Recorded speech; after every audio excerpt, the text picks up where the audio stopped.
Today we lit the faith candle in the Advent wreath, since this is the first Sunday of Advent. And Advent is traditionally observed as a time of expectant waiting for the birth of Jesus on Christmas Day. And the prevailing theme of Advent, besides commemorating the birth of Jesus, is also, in many Christian churches, a preparation for the second coming of the Christ. And in Unity, of course, we follow the commemorating of Jesus' birth, but we have a slightly different twist on the second coming. And I'm sure that all of you are familiar with when I say the second coming. Most Christians believe that Christ will return and draw the people to him and take them back to heaven. Some people call it the rapture. And so we just have a slightly different twist on it, and we will talk about that later. And we do, in Unity, of course, celebrate the birth of Jesus on Christmas Day, even though, most of us in Unity, I'd say the majority of us, are awakened, intelligent people. And we know this isn't truly the birthday of Jesus. It just is not. It's not when Jesus was actually born. That date, December the 25th, was instituted by the church there, was that in their belief system, if the mistletoe hit the ground, the earth, the magical properties would go back into the earth. So think about that. A white skirt around a tree. I can remember that. We didn't have those fancy ones back when I was growing up, so we put a white sheet around our Christmas tree. Did you do that too? Guess where that came from? From the Druids. Well, the holly tree, with its clusters of red berries and its shiny green leaves, has long been one of the most popular of evergreens for the Yuletide decorations. And it's celebrated in that carol that we sang today, "Deck the halls with boughs of holly." Deck the halls. You see, pagans celebrated the return of the light, which does begin to happen after that winter solstice. They thought there was a struggle up there in the sky between, darkness and light. And after that day, the days begin getting longer, don't they? So the light is coming back to earth.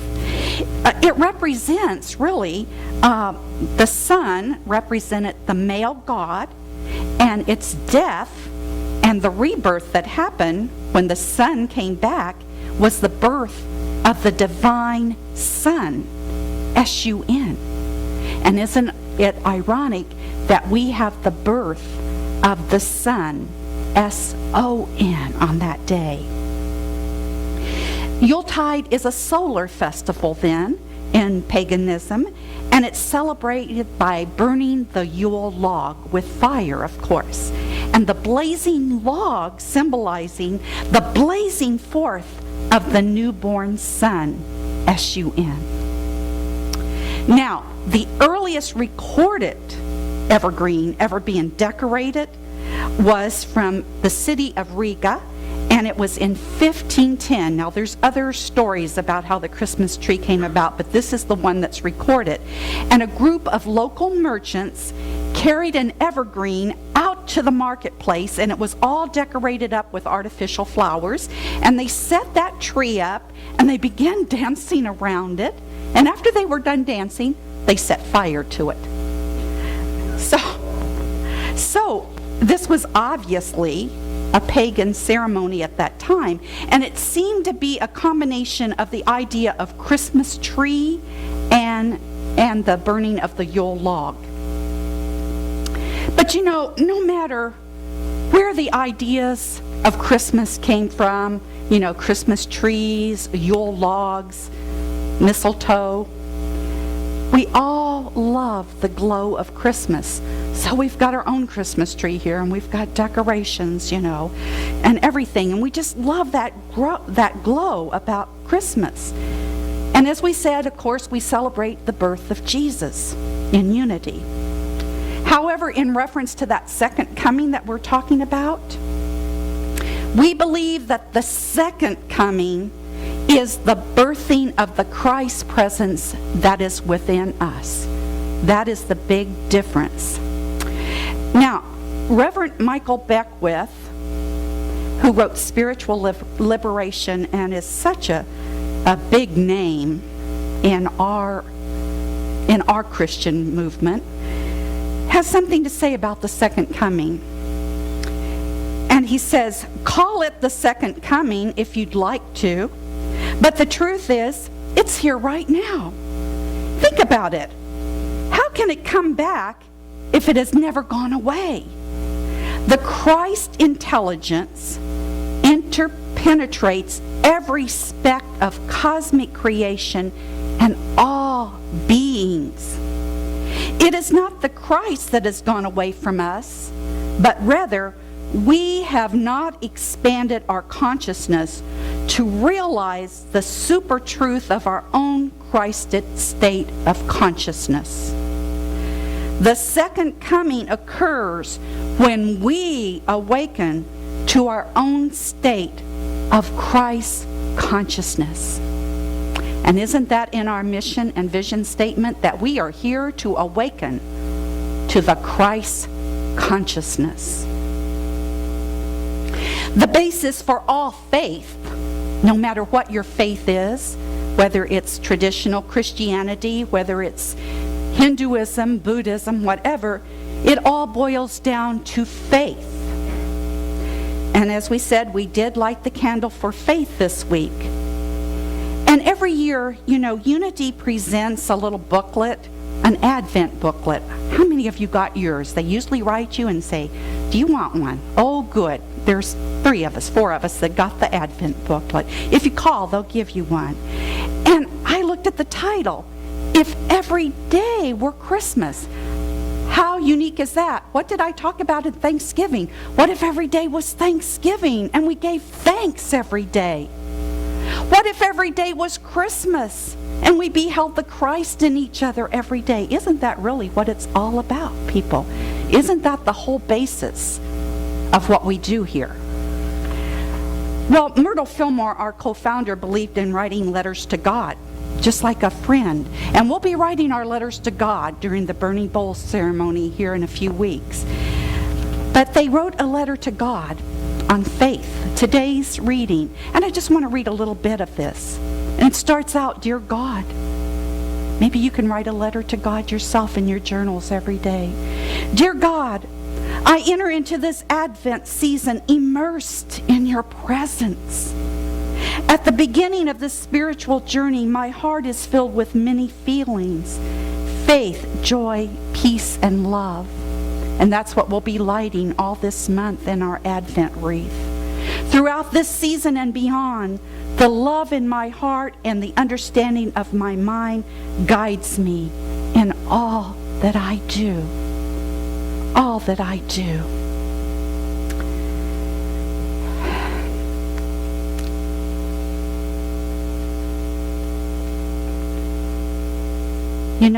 Our co-founder, Charles Fillmore, said that faith is the perceiving power of our mind. In other words, faith is our ability to see with our thoughts. Of course, faith is the rock on which we stand. And I think that you all know by now how that all came about. We'll be talking about faith in January, which is our solar new year. But remember, Jesus was with his disciples, and he asked them, well, who do people say that I am? And they said, well, some say you're John the Baptist, and some say that you're, they didn't say reincarnation in the Bible, but that you are Ezekiel or one of the prophets. See, they were talking about reincarnation. That part the church didn't catch and didn't take that out of the Bible. So, but he says, but who do you say I am? And it was Simon that says, "You are the living God." And I don't know how Jesus said it, but he goes, "Yeah, you're right on. You're right on. And you are spiritually awake. You are spiritually awake." And so from now on, your name isn't Simon anymore. Your name is Petra. And Petra meant Peter. And it meant rock. And on this rock, I will build my church. I know the Catholics all know this, right? I'm looking over at the Catholics. You know this. But that isn't what it really meant. We know metaphysically what that meant. Where is the church, people? It's not here. It's not even here in this Unity Church, but where is the church? It's not a building. It's within you. You are the church. You are the living temple of the living God, each and every one of you. You are the divine child. We're all divine children of that living God. We all have that spark of divinity within us, which is our second principle. On page 3 of the 12 Powers in You, it takes us further into this idea about divinity. Here then is the foundation of life. To see the truth about ourselves, to perceive that we are the expression of the creative life force. Another word for that creative life force is God. This is the rock on which we build, the truth on which we stand. We have to have rock solid faith that we are good because we are of God, and that in this presence and in this power we live and move and have our being. We live and move and have our being. Just for a moment, I'd like for you to imagine Mary and her faith. I'm sure that you know about the Annunciation. And we can find the Annunciation in Luke chapter 1, verses 26 through 36, if you'd like to read it later. But you know the story, it goes like this. Gabriel came to Galilee, to Nazareth, to Mary, and appeared before her. And Gabriel said, "Greetings, O favored one." I think today he might just say, "Hi. Hi, you're special." Yeah, what's up? What's up, Mary?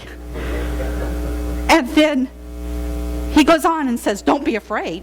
Don't be afraid now, because this angel is standing in front of you." I don't think this happened all the time. And then the angel proceeds to tell her, this 14-year-old girl, by the way, "Hey, you're going to have a baby real soon here. You're going to get pregnant." And she's very confused. I'd be very confused at 14. I hardly knew about such things. But anyway, and she goes, "Well, now wait a minute, Gabriel. How's that possible?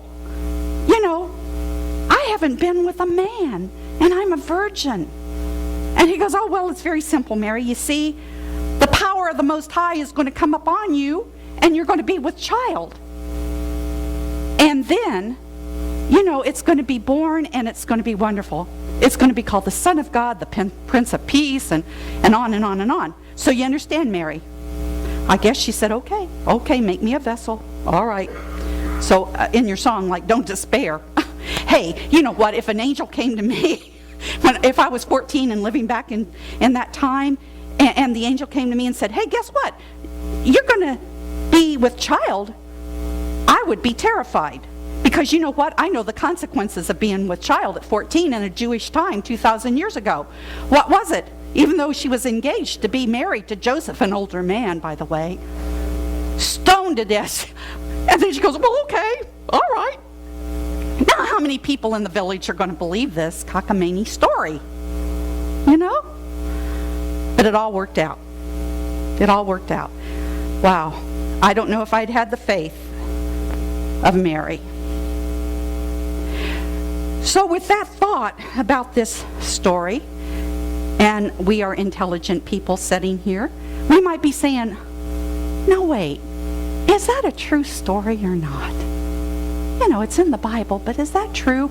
Or have we told this story over and over and over so many times now that it's just part of our collective consciousness? You know, it's been told over for 2,000 years. Well, let me explain, folks, too, that this wasn't the first divine birth story ever recorded or ever said. You know, we go back to ancient Egypt, and there's a story about Isis, the goddess Isis. And maybe you've heard the story too, that her husband Osiris was killed, and she put him back together and mated with him and bore, and he died again then, but she bore the divine child Horus. That was way before Christianity time. You know, in Navajo legends, there's a story of changing woman who lived with the holy people. Just kind of showed up there as a baby, a divine child. And she was out sunning herself, and the sun, S-U-N, impregnated her. And she had divine twins, monster slayer and born of water. In Mayan legend, I pulled a card today from Goddess Guidance Oracle cards, and it's Shell, a medicine woman, Mayan prophecy. And I was going, oh, well, this is interesting. I'll just weave this into the talk too. This wasn't in the written word. But anyway, it says that she was a goddess and had also twins.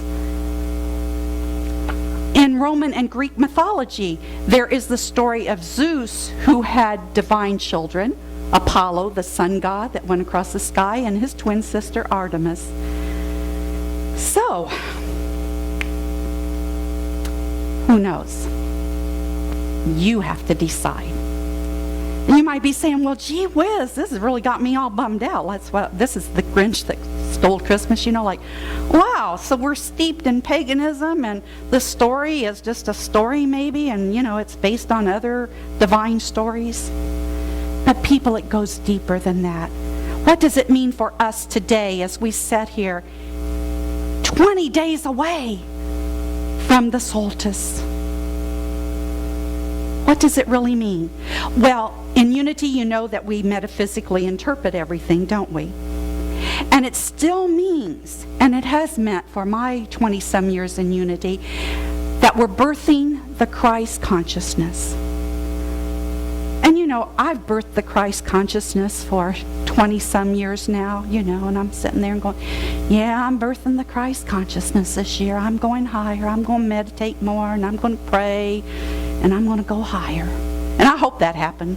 I sure hope so. I think it has. But you know what I mean? Now, though, this time is so different, people. Do you remember the day back on Mother's Day? The Annunciation? I said, we're all pregnant. Remember that? And did you think, oh God, here she goes. She's just crazy now. She's just acting real crazy up there. But remember, I said we're pregnant, and we're birthing a new